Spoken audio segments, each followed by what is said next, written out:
IKEA has decided to liquidate its Russian unit as part of the sanctions that have been put on Russia. The Swedish furniture giant decided to liquidate its Russian unit, IKEA Dom, and this will allow them to finally close down all their functions in Russia.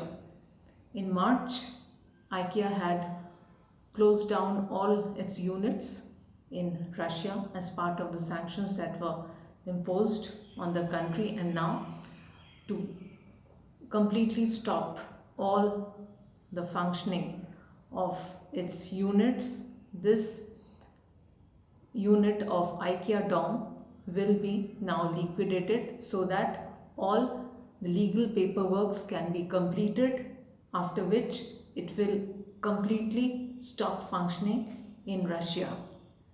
IKEA has been in Russia for the past 10 years and has performed well in this country, as Russians seem to be fond of the Swedish furniture giant, as are most of the people around the world. IKEA is one of the most favored furniture companies that people like to buy various stuff from, and IKEA closing down its unit in Russia comes as another jolt to the country and has added to that long list of more than 1000 companies who have closed down their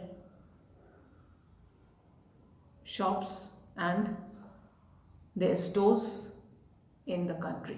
Stay updated.